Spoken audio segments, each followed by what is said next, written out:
Alright, first rates will just start coming up on your screen now, and there are lots and lots of newsmakers. First, let's address the Sensex, the Nifty, the Bank Nifty, and then we'll start getting into individual stocks and companies and banks which came out with numbers yesterday after the bell. First, let's look at the Sensex and the Nifty. What do we have? We have a 100-point cut on the Nifty, which is not very large. Considering that we have a scary handover from US markets. So 100-point knockoff is pretty much par for course. No one should complain. The breath, however, is not going to be very choppy this morning when you have this kind of a noisy backdrop. Let's address stocks now. Axis Bank, Hero Motocorp. These are two numbers which came after the bell. DRL conference call got over after the bell. Brokerages have reacted to it. And then let's look at RBL. We got Maruti today and Reliance tomorrow, and then Titan.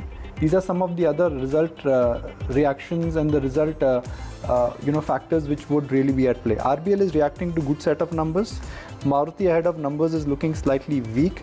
Hero Motocorp, where is Hero Motocorp? Hero Motocorp, well, nothing wrong with the management commentary. It's on the margin front. One was hoping that it should be north of 14-15%, which is not the case. So it's a flat start. I mean, it's a stock which does not have a notorious history of being volatile. So we are off to a weak start. We are doing much better than what the world is. Is this largely because of earnings or liquidity, or perhaps both? But for the moment, you would say that we have slipped because of global markets, but we've not come tumbling down like the way US markets and European markets have done in the last 2 days.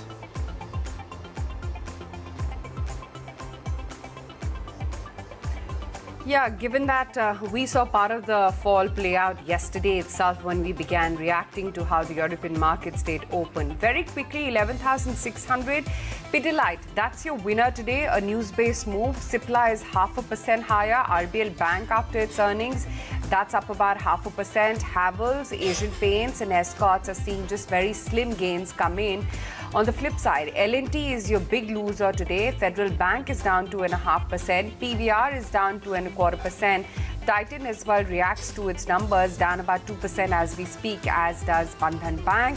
You've also got HDFC, Jindal Steel, Adani Ports, which are the other ones which are in the red as we speak. Bharti too, after that 1 day of 4% gains yesterday after its earnings, it's back lower by about 1.25%. What's getting whacked out of shape today is the market breadth. Just look how dismal the advanced decline ratio is. It's a 122 print coming into the declines to just about 10 stocks standing to the advances. So the big disappointment really is for the broader market, which just about began its recovery as of last week, Nikunj. And I think the first port of call, Nikunj, is going to be all the Indian companies which have businesses in the Eurozone. That's going to get impacted first, I guess.